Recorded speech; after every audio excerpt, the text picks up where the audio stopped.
When you don't think for yourself, you become a danger to everyone else.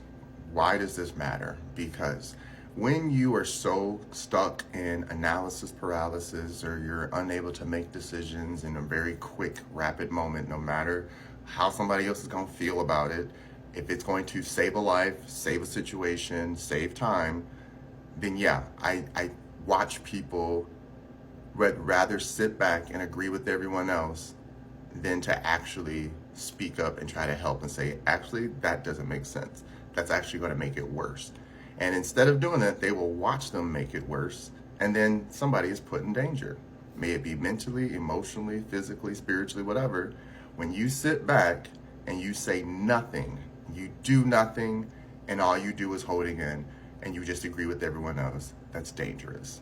Because now you're creating a subculture of individuals who will be watched by their peers, children, anyone around them, how they then interact with that emotion and that situation, and then they will mimic it and copy you, and then it becomes embedded in their psyche as if that is a cultural norm. This is how not having a voice turns on you. When people say vote and all these other things, yeah, it's a system that you have to play into, but in that system, what they're saying is that vote represents your voice. So anytime, any culture, any group of people decide to agree to the same thing, all make a movement to one way, no matter how it looks, if you all just are doing it, that's conformity, right? When you ask questions and say, hey, I know we usually do it this way, but today it looks a little more slippery. Maybe we should go that way. And then you can say, oh, you know what? You might be right. Let us use our discernment and observe and try to figure out a real answer so that we're not in danger. Versus keeping your mouth shut, realizing there's a danger, and saying nothing. And just walking along with everyone else. And then you start watching people slip down a cliff and you're like, oh, I thought it looked slippery. Right? That's dangerous to me. Think about how many people you're in situations with, and we've talked about this before, especially when it comes to, I would say, race politics, right? When you're in a room and no one of color is in there and someone's talking crap about people of color, are you not going to say anything? No, because most people just conform because they don't want to stand out or be ostracized. But you're accepting that culture, it's perpetuated, and now everyone in that room thinks it's okay to talk that way when no one's around. Or someone of color comes into the room and everyone's like saying things that they clearly are inappropriate, but because everyone's okay with it, this one person is now feeling bullied, and if they speak up, oh, they're too sensitive. That's not how it should work, right? It's a culture, it's a mindset that allows people to get away with things. So if you are going to sit back and say nothing when you know you should say something, you're creating an air and an environment of bullying. I know it sounds like, well, I can't do anything about it. You can't, maybe not in that moment, but you can take somebody to the side. You can go get somebody who can help. There's a lot of things you can do besides just sit there and say nothing. Because when you say nothing and you sit there, you're agreeing to whatever mayhem is going on around you. That's why when people say, stand up, speak up if you see something. No, it's not always easy. Again, you have to use discernment. In a situation that is life and death and someone has a gun to someone's head, no, you don't need to be Captain Save-A-Ho and try to jump in and take it from them. But if you can get away without them seeing you and you can go tell somebody, that's a lot more helpful than just standing there and watching and doing nothing. Because now, if they do something, you're a witness and they come in for you, right? Versus before, I'm just saying these are very crazy extreme scenarios, but at what point in the human condition do we train ourselves for the most ridiculous thing that could happen, but know that emotionally we could handle it, right?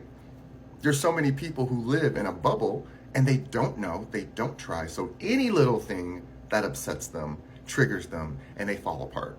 And now you have all these people falling apart around each other who aren't willing to speak up, who aren't willing to step forth because they feel that it's safe enough to complain about what's happening, but it's not safe enough to find a resolution to what's happening. Does that make sense? To me, anytime I hear someone says something matter of fact, I'm not offended by it. I'm intrigued. Like, how does this person know? Let me ask them some questions on how they got to this conclusion, or at least how they got to this level of confidence to just speak with such truth that it's their facts. I'm not offended by that. But most people become offended by the thought of someone else having an idea over them. And if they speak that thought, oh, goody two shoe, think they know it all it's, and it's always amazed me to watch people do this to those who are willing to step out in front of everyone into the fire and put in the work, put in the action, show others how it's done. Right? This is what we complain about when someone's actually trying to do something good. When they're not doing anything good, yeah, that's what I would have done too. Let's perpetuate that some more. And then when it's happening to you, oh, why is no one helping me? Because you guys perpetuated a culture of people to laugh and watch and be entertained by your pain versus stepping in and helping. You understand how this works now? So when people are talking about simps and all this and all that, based on what? What makes someone a simp based on what?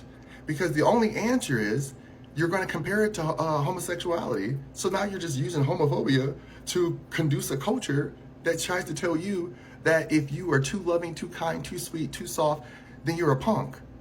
You see how that don't make sense?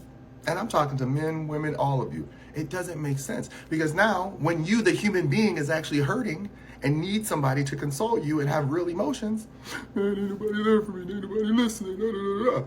And I'm not trying to be funny, but this is where you get that mindset of little boys and little girls who are like, I don't want to be here, right? Because no one's speaking up. No one's showing each other how to say it with your chest and not be afraid of rejection, because that's simply what most people are afraid of, someone rejecting their thought or idea. Let them. We are all going to pass from this earth. I do not care what someone else says to me, no matter how valid it is or how wrong. It's up to me to trust it and believe it. It's up to me to implement it into my life and say, it's okay to be this way or to believe this way. So when I meet people who don't say nothing at all, and then they wait until the whole room clear and they got everything to say, you're dangerous, bro. Because to me, you're telling me that anything that will tip your way, you have no problem flipping on it. Because when you had the opportunity to speak up, you didn't. But now you're over here throwing negativity on it. So what's going to happen in a situation where someone really needs you to step up and you don't know how? You're going to fall apart. You're just going to sit there and be like, oh my gosh, I don't. No, because that's how I really feel. Those who sit back and judge how others are doing are the ones who are literally sabotaging their own lifetime as well as others' lifetimes. Because it does such a disservice to just wait and watch someone to fall on their face. I know that you can't help that. Sometimes you do have to let someone figure it out because they're so close to getting it. But if I see that they're not anywhere close to getting it and all they're doing is hurting themselves even further with the beliefs or actions they're doing, speak up. Just say something, right? Just all you have to do. I know. It's not easy to stand out. But if we really, really want to fix the world, we need more people who want to be leaders. We need more people who are leaders, who are willing to stand out front and say it with their chest. May people agree with it or not.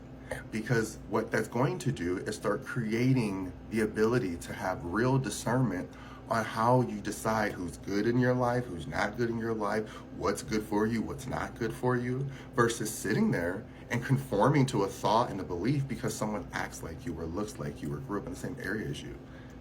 That's how people end up in jail. And be like, I was just there, right? That's how people end up getting hurt and killed because they were just there. They didn't say, hey, maybe you should slow down. Maybe you shouldn't take that turn, right? Things like that matter. Because when I'm in a car with somebody and they driving reckless, I let them know, I'm gonna need you to slow down because I am a prized possession.